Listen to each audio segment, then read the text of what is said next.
Hi, everyone. I'm very excited to be here with Warren Brown. Warren is the SVP of product at Settle. So if you don't know, Settle is a unified platform designed for CPG brands to support procurement, inventory, AP, and financing all in one place. So kind of think one-stop shop. So, we want to do this episode and kind of talk about what's hard for e-com teams and their accountants to close their books. And what are some of the best practices we're seeing, how to close faster, how to be more efficient, more accurate. Closing your books timely is crucial for an e-com, a CPG brand for several reasons. Accurate financial reporting, regulatory and third-party compliance, cash flow management, investor confidence, and really just helping founders strategically plan their business and their growth, right? So Warren, knowing you have over 20 years of experience in product leadership, you've helped brand develop procurement and payment solutions. Can you share a little bit more about your story and sort of what brought you to Settle today? Yeah, well, Lonnie, it's a topic that's close to my heart, and I know is on a lot of minds of a lot of accountants and a lot of e-commerce brands out there. But yeah, my journey, I think it really started out. Second job out of college was I started out building micro lending products for entrepreneurs in Africa and Latin America, and so it was really cool flying all over the world and sitting down with the woman running the little hair salon in the suburbs of Santo Domingo, or in the barrios of Santo Domingo, and working with the orange seller in the markets of San Salvador, El Salvador, and figuring out how do you build a lending product to help them grow their business. And it was kind of my first. It was a couple of big lessons, right? It was my first interaction with the idea of product, like being a person who goes out, listens to customers, and understands their business and what they need, and then goes back and works with a team to try and create a solution and bring it back to them. Right? And I'm like, wow, this is cool. Like, this is really fun. We had focus groups where we had 30 people sitting around in a circle in the middle of a market talking about what they needed for a loan. It's just fun, right?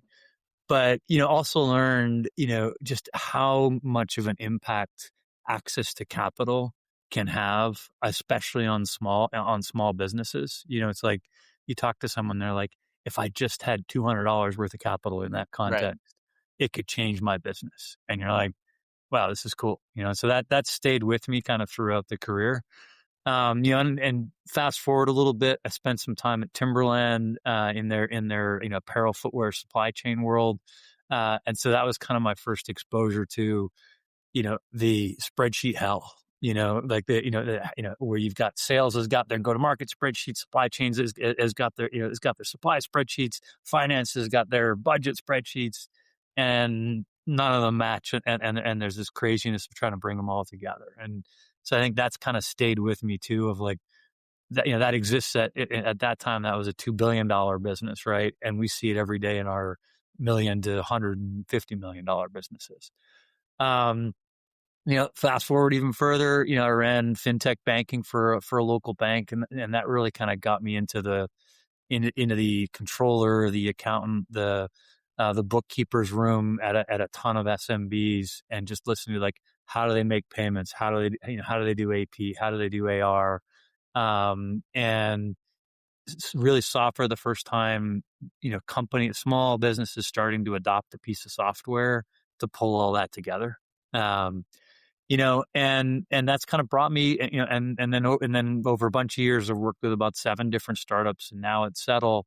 And what I love about it is, one, we get to work with this great group of hustling entrepreneurs. So it's like the coolest customer base you could ever work with as a product leader is a bunch of like hustling entrepreneurs who are trying to build their business, because they're just dynamic, exciting, energizing. Like, I get excited just listening to their stories, right? And you get to be a customer and enjoy the brands too. That's right. Oh, I mean, like I'm wearing one of our brands right now, and actually, I've switched my coffee routine to everyday dose because I love what they do and I love the experience of it, right? And so it's a great brand discovery mechanism as well. And I think what I love about what we do at Settle is that for a lot of the founders that we work with and the brands that we work with, their founders aren't experts in supply chain or finance or ops. they got into it because they're passionate about product, they're passionate about their customers, and they're kind of learning the back of the house stuff on the fly. And I love that we settle at, like, that's all we do. That's what we focus on. Right. And so we can kind of help them accelerate their learning curve, take away some of those fears or doubts or concerns about, building best in class back office processes, and get them back to focusing on growing the business. So Right. it's a really fun, exciting place to be. I feel like it kind of brings together a lot of my experiences over time Right. in a really cool way. Yeah, it sounds like you have a ton of experience, and that's what I was going to say. It kind of meshes well with all of your experience, right? You're talking about the payments and finance Yeah. aspect, the logistics, procurement, and the product, right? So, It's yeah, it, really interesting. it's really, I mean, sometimes opportunities in your career come along where they just they get to kind of bring everything together, and I just feel like that's where I'm settled, which is Right, fantastic. right. Yeah. Yeah, let's take a deep dive in some of those challenges accounting teams face when it comes to closing their books at year end, Yeah. specifically inventory-based businesses. From Yeah. my perspective, we have clients that are trying to close their books, and we ask for their inventory reconciliation, and it takes weeks to get, right? Because there's Yep. adjustments, there's variances that they have to investigate. It's a big headache. Just given business owners can deal with just large volumes of inventory, various locations, perishable inventory, if we're talking about food and bev. Yeah. You have to think about obsolescence. How do you see companies managing this process of tracking inventory? And then what tools are you seeing, finance teams use to reconcile their books at year end? And how long can they live out of spreadsheets, right? Yeah. Yeah. Wow. I mean, well, like I said, I sort of got early exposure to this, even at a $2 billion brand that, spreadsheets were still running the back of the house. But, we see companies that today as big as $50+ million of revenue still running their back office in spreadsheets. Right. So it's certainly where, most of the $500,000, $1 million brands are, but we see it going much deeper. But they kind of pay the price for doing so. We had one CFO say, I just want to free up my team's time to focus on actually executing on our strategic projects or cost reduction projects or, our new product development projects, but they're spending all of their time just pulling the data together to know where we are. Like, I want to have something that tells me where I am so then I can focus my time on making it better. Right. Right. And I think that's the problem with spreadsheets is they're easy and they're flexible. Like they're one of the most powerful pieces of software ever built, right? Is you can do just about anything with them if you have the time and energy to make them work right. Right. And when you only have one product and one channel and one D2C website, you can get by. Like it works, right? But what we find is that is complexity comes, right? As you expand products, as you expand channels, as you expand vendors, on the back end. And if you don't, for brands who wait for the complexity to overwhelm them and then try and fix it, you're kind of dealing with a mess and you have to sort out the mess before you can put something in place. And so Right.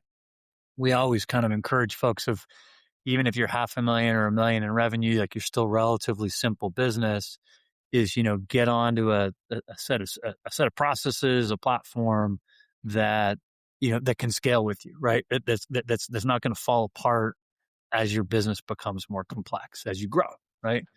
Yeah, and I kind of think about it as every brand and accountant who works with e-commerce, really when it comes to the back of the house, it all boils down to needing to know two things, right? One is, what's my inventory worth? Like, how much inventory do I have and what's it worth? Because I need to be able to put the asset on my balance sheet, right? And then what's my COGS, right? How much did I sell and what did it cost me to sell that? Because then I need that to figure out gross profit and contribution margin. And you're like, oh, it's just two questions. I mean, this is easy, right? Right. But everybody who's in the space knows that answering those two questions can take teams days and days and weeks, Months even. months even, right? And as we spend a lot of time with e-commerce accountants, we spend a lot of time with heads of finance, heads of ops in the e-commerce space, and I boil it down to kind of three core challenges or problems, right, that everyone's trying to deal with. in order to get to inventory valuation and get to COGS quickly and easily. First one is dispersed data, right? Is okay, in order to answer either of those questions, you need, sales data, you need inventory data, and you need cost data. And for a lot of people, those are in 3 different systems or something. Sales data can itself be in 5 different systems, right? If I'm selling through Amazon, I'm selling through Shopify, I'm selling B2B, and I've got an SPS channel and a fair channel.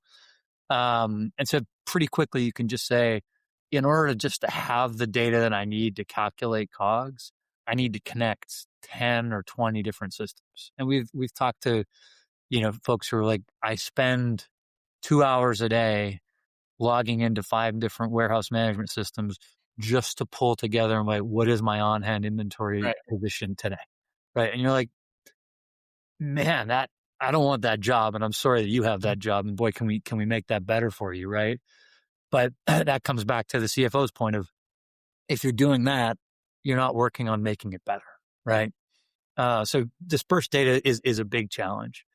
And then timing gaps is the second big challenge that we see a lot of, which is like when you think about COGS, you need landed costs to get to COGS, right? And landed costs are your unit costs plus all the freight and insurance and duties and everything else. And the challenge people face is the bills for that freight and the duties don't come in for 30, 60, 90 days.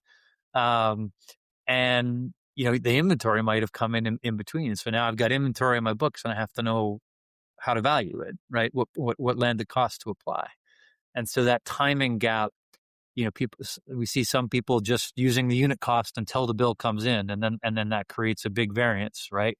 And big variances, investors hate them. It makes it hard to plan. Like there's all kinds of problems. Right? Yeah, I mean, you know this.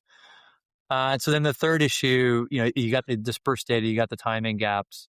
The third one is the linking it all together, right? I think the best example of this is, I was talking to a group of e-commerce accountants, and I said, when you're doing the bank reconciliation, looking at all the transactions from the bank account, when you get that deposit on a PO, right, and it's sitting in the bank reconciliation, the only place it sits is there. Somebody made the payment for it, but it's not linked back to the PO. And so they'll spend 2 weeks trying to find the right person inside the client organization who made that payment, who knows which PO to tie it to.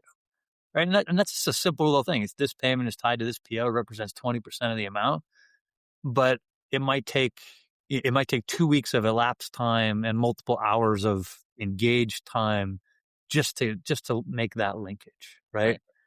And so like those are kind of when we see those 3 problems again and again and again, you just kind of say, how do we make those problems go away so that accountants can focus on higher value add activities and brands can focus on growing the business, right? And you need technology and automation to solve it. And listen, technology is not a panacea. I'm a technology guy, but I'm also trying to be a realist. But that's really our core mission at Settle. It's like, how do we connect all the data that you need about your business? And we focus only on the e-commerce space because I think to do it right, you have to really know the space. And then close those timing gaps and make it super easy and automated to link everything together.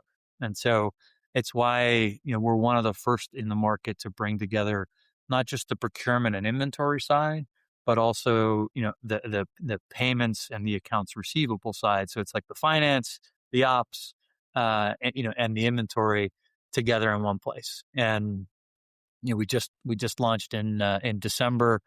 Is what we call our end of month inventory report, and it's because we have all that data together in one place, because we have it automatically linked, we can actually download a report for accounts that says, for every product in every location, here's beginning of month, end of month, here's your COGS, here's your inventory valuation, and it's done for you. Right. And saving days for accounting teams, for finance teams, and that's it. Allowing them to focus on the bigger and broader business and operations. That's it. And it's like, we've sat down with accounting teams and they've got a great process and all kinds of spreadsheets for this, but we just feel like, if we can give them that time back, there's a lot more higher value stuff that everybody wants to do. Oh yeah, and there's only a certain, amount of time until those spreadsheets break, right? We see it all the time is, I always say if you're a $10 million e-commerce business, you should start probably looking even sooner than that, but you should start looking for automation, so some sort of solution. Yeah, Yeah. we argue a little sooner just because if you get the system in, but before your business is super complex, it's a lot easier to then, race through the complexity. Right. Right. Yeah, that makes sense. Another company in the space that that also focuses on kind of solving the same problem in a different area is a company called A2X. I think a lot of accountants know them and a lot of brands know them because they simplify the revenue reconciliation side of things, right? For e-commerce brands. And so we're on the cusp of launching an integration where brands who build their back of house on Settle can get automated calculation of their landed costs, and we automatically feed those over to A2X, and then A2X pushes COGS as well as revenue into their QBO on a daily basis. And so it's like, how do we keep finding ways to make it faster, easier, and more accurate to get the stuff that you need to run your operations, but then ultimately to get the data that you need into the accounting software. Right. It also makes it easier as a company scaling and growing. If there's turnover in the accounting department and you're living out of spreadsheets and you only have that one person that knows how to actually operate the spreadsheet, right? And that person's now gone. Now you have to, reinvent the wheel, right? I feel a little bit badly, but not too badly for the VLOOKUP experts who are masters of it and have created something that works until it doesn't. We are asking those folks to maybe apply their skills elsewhere, but I think a hot commodity, yeah. it's huge. It's crazy. I actually learned there is a World Excel Championships that is hosted every year. Oh, wow, I did not know that. There's a place for folks who have those skills to put them on display. I have some folks on my team that might be interested in that. So all right, they should just check it out. It's like they it was in Vegas, the whole thing. In Vegas, look at that. Okay. That's all great, Warren. So just ducktailing off of this conversation right around inventory.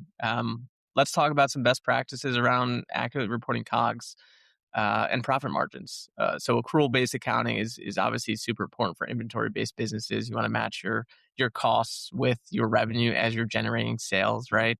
And COGS for an e-com brand can be difficult to estimate. We've kind of talked about those direct and also indirect components and costs that go into that. Tooling or other indirect costs, insurance, freight, those types of things.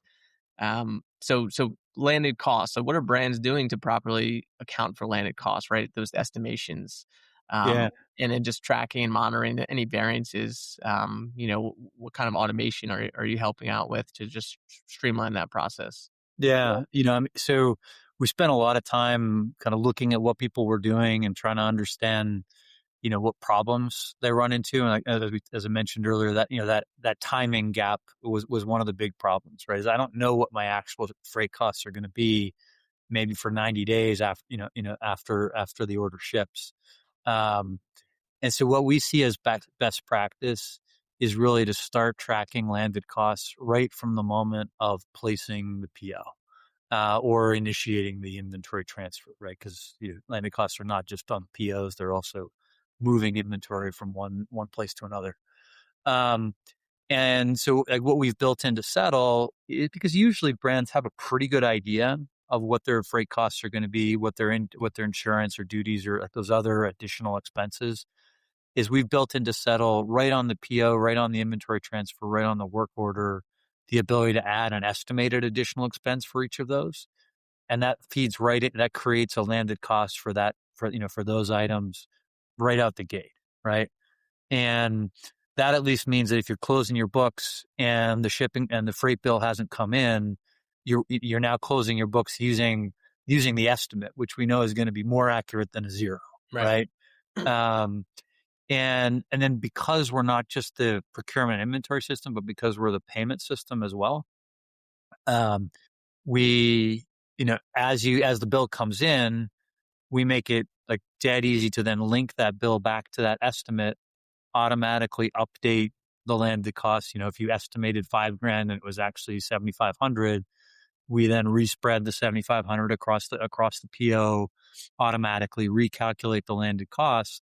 And, if that happens inside the month, then your end of month inventory report now uses the actuals. Right. If it happens after you've closed a month, we're about to launch what we call our adjustment report, which basically takes every event that happens, after a month close that might have changed units or dollars in prior months, and gives you a line by line reconciliation of, okay, this landed cost went from $5 to $6. That means that, COGS needs to change in December and November in the following way. Right. And up to the accountant then to say, do I go back and reopen those months, or do I take it as an adjustment, now in January? Right. Right. At least it gives them that data in somewhat real time to make that decision. That's the goal. That's Right. is what we heard from a lot of accountants is their criteria for when do I take it in the prior month or when do I take it now. Right. Is based on 6 different factors that we could never kind of automate. And so it's like, let me give you the visibility quickly, easily, and accurately. And then, you're going to do your job and do it well, but Right. just spend less time doing it. Right. So yeah, when we're thinking about like monthly, annual closing process, what third party systems are or reporting or our finance team's dealing with, right? Just thinking about the end to end supply chain, there can be so many layers just connecting, the sales channel to the warehouse, management to accounting, and if you're operating in more than one 3PL, more than one warehouse, you'll need integrations with each warehouse management system, each sales channel, right? And then having that ability to reconcile to accounting data. So I guess what advice would you give to accounting teams to better manage that process? And what is the right time to bring in automation versus more headcount on your finance team? It sounds like you're certainly promoting just earlier is better and being proactive. Yeah, I think that is, that's certainly our, I think there is a too early, I think if you're still kind of figuring out product market fit and that sort of thing, then focus on solving those problems and don't worry too much about system. But, if you're starting to kind of bend up that scaling curve, which, we see happening at $500,000 of revenue or $1 million of revenue, getting a platform in place that will allow you to expand channels, allow you to expand SKUs, allow you to expand vendors very quickly and easily. It's just like, why wouldn't you do it early and then and then not stumble when you're right in the middle of scaling, right? Right. And so in terms of like what do we see people doing? Yeah, I mean, the typical process, right, is someone at the brand or someone in the accounting firm log into System A, which is the WMS for the West Coast warehouse. Download the data. Log into System B, which is the WMS for the East Coast warehouse. Download the data. Log into System C, which is Amazon for sales data. Download the data.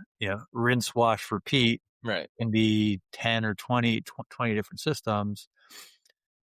Drop them all into different tabs on a spreadsheet.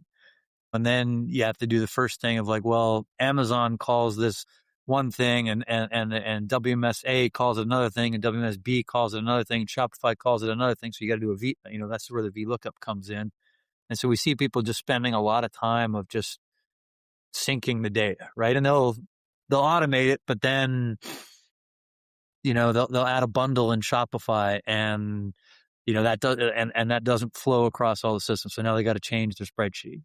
And so all that gets you to how many units do I have? How many units did I sell? Right. But that doesn't get you to costs. Right. Right. And so now I usually have another separate system like a bill.com or whatever else, where all my payment and my bank reconciliation, where all my payments have happened. So now I have to take all those payments and manually link them back to the POs and the work orders and the inventory transfers, in order to get to costs. And I think I just look at that and I say it's a classic thing in business systems is you build these siloed systems to be really good at one thing, but then the accountant or the brand has to be the human glue that stitches them together. Right. And uh, I think in the world that we're at, in the state of technology that we're at, I think the next generation platforms, and I think Settle is one of these, is to make that to make that human glue job go away. You don't want you don't want siloed systems. You want one system that understands all of those different parts and knows that this SKU is the same across all of these different data sources, and brings in the costs and brings in the units all together in one place. And our mission is like, how do we help accounting teams focus on the higher value add activities, not on data aggregation, but on like, what does the data mean and what should your client do to make their business better? Right. And everybody wants to have that conversation, right? But you have to have the time to know the data, our mission from an accountant perspective is like, how do we actually help make accountants client engagements more profitable, right? If we're taking the labor that's hard to charge for out of the system, that means, you're able to either charge less and get more clients or make more money on your engagements, right? And that's important. Is there, Right. when you think about the warehouses, is there consistency in the technology they use to sort of track inventory, perpetual inventory? Is it a barcode system, RFID? What do you typically see, and how does Settle agree with that? That's been a really interesting learning for me, as getting into this space is. So first of all, the number of warehouse management software systems that are out there, we're integrated to, it's now over 60. And we still, just this week we had another customer come in saying, "Hey, we're using this one," and we're like, "Oh, we're not integrated, but we're starting the integration and we'll add it." Right. So a lot of diversity in software, and I think for understandable reasons. If you're, as you said, if you're food and bev and you're a refrigerated product, obviously you need a different set of warehouses than if you're an apparel company. Um, and and so the data that you need about your products and the details of running that warehouse are different. So I guess it makes sense that there's so many different software platforms out there, but as a 5-person brand trying not to be a 20-person brand because I want to be profitable, having people stitching together all those different systems doesn't make a lot of sense. Right. Yeah. It makes a lot of sense. I mean, let's talk horror stories, right? We talked about the importance of closing the books by January 15th, right? Closing timely, quick reporting so we can make proper decisions and run the business.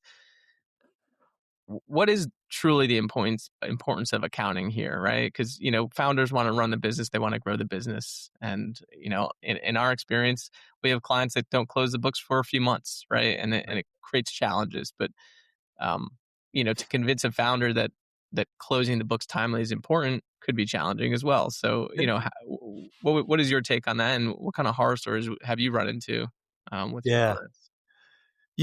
And I get it, right? I mean, like I said, one of the things I love about being in this space is working with hustling entrepreneurial founders, right? And your job as a founder is to focus on the next most important thing and be laser focused on. And it sometimes feels like having clean income statements and balance sheets and cash flow statements in my accounting software isn't the next most important thing. So like, I get it. But stuff that we see, like where it breaks down, right, is, listen, you're growing and you're not worried about the accounting, and then you need to raise equity, right? And so you're going out. We talked to a bunch of folks of, hey, I'm going out to talk to investors for the first time, and so one, if it takes you, 3 months to clean up your books, from the moment you wanted to go out and raise equity, well, that's 3 months of burn you just lived through. That's not great. But then even when you do get there, what your accountant has almost certainly had to do is take a bunch of variances and a bunch of adjustments in order to get things in line. And so now investor, they listen to your pitch, they love the product, they love the, and they love the space that you're in. They think you're clearly passionate and knowledgeable, and they open up your income statement, and they see from a cost standpoint, massive swings in COGS in particular, because of these adjustments. And that looks to me as an investor like a business that's out of control. Right. And it's probably not true, right? Like it's actually, the business is probably much more in control than it appears on their income statement. But if an investor is seeing massive swings in inventory value and in COGS because of adjustments, that you lose trust. And I think, and trust is one of those, it's really hard to build and really easy to lose. And so my counsel is always, listen, why does accounting matter from an investor standpoint? It's a massive vehicle for building trust, right? Even if your margins aren't where you ultimately want them to be, if they're consistent and they can see a clear trend, now you're at least focusing on, okay, well, what are you going to do about that, right? As opposed to explain to me the craziness that's going on here. Right. Yeah, I think, we've seen this real life example with clients, right, where fundraising is halted or delayed or significantly impacted because their books weren't ready. And, Right. you go through, let's say, a first year audit, or you go through a diligence process to raise capital, you get a request for 100 line items of information, and, inventory's not ready, right? And you need a few weeks or whatever it is. Yeah, I think about it like Shark Tank, right? Half of those deals don't go through because you pitch your product, you say you have 10 million in sales, a couple million in inventory, then they actually look at the books, and you missed a decimal here, and you actually have only 500,000 inventory, right? And deals fall through because of it, and it's certainly that trust aspect is key. Yeah, no, I think that's right. And I think the other thing we see is, at the end of the day, scaling an e-com business is about optimization, right? It's about building a process and then seeing how it's working, and then how do I tweak it? And there's a lot of tools and talk out there on the optimization on the revenue side, like on the marketing and revenue side of, how do I optimize for higher conversion rates? But optimization is real on the supply chain back of house side too, right? But figuring out where to focus your efforts on cost optimization, if you don't have clean data, and so you don't know what your true landed costs are, which ones are too high, and like which products are costing you too much in which channels, then how do you know where to start? And so again, if the business is about consistently iterating and optimizing to make it better and better, if you don't have a clean data to start with, or it takes you a month to figure out what your data was last month, then you're not spending that time on the stuff that you want to. And so it's like, why focus on getting it right the first time, so that you can then spend much more of your time iterating on the improvements, changing the packaging a little bit because you see the packaging cost is trending upwards, or finding a new freight vendor that can lower your freight costs, or whatever it might be. You'd rather be your team. It's a small team, right? You only have so many hours in a day, and can you spend your time on how could we make this better, not on where are we? Right. Yeah. More. We covered a ton today, and hopefully, if you're an e-com CPG business and living out of spreadsheets, just know that there are solutions out there, right? And sometimes you just have to pause and take a look at some of those variances and say, yeah, this is the end with that. We need a better solution, right? But yeah, Warren, really appreciate the time today. And then for listeners, what's the best way to reach out to you, to reach out to Settle, to talk anything, e-commerce or learn more? Yeah, listen, certainly best way to find us is settle.com. Online, you can reach out to me, on LinkedIn. Email is warren@settle.co. Would love talking all things e-commerce and e-commerce accounting with folks. And listen, the great thing about my job in the product role is just listening to what's working and what's not working today, and then because that inspires us to come up with ways to make it better. And so, yeah, if you're curious about what we're doing and want to learn more, or if you're, boy, I've got this problem and I wish somebody would solve it, I would love those conversations. Awesome. Yeah, really appreciate it, Warren. Thanks for the time.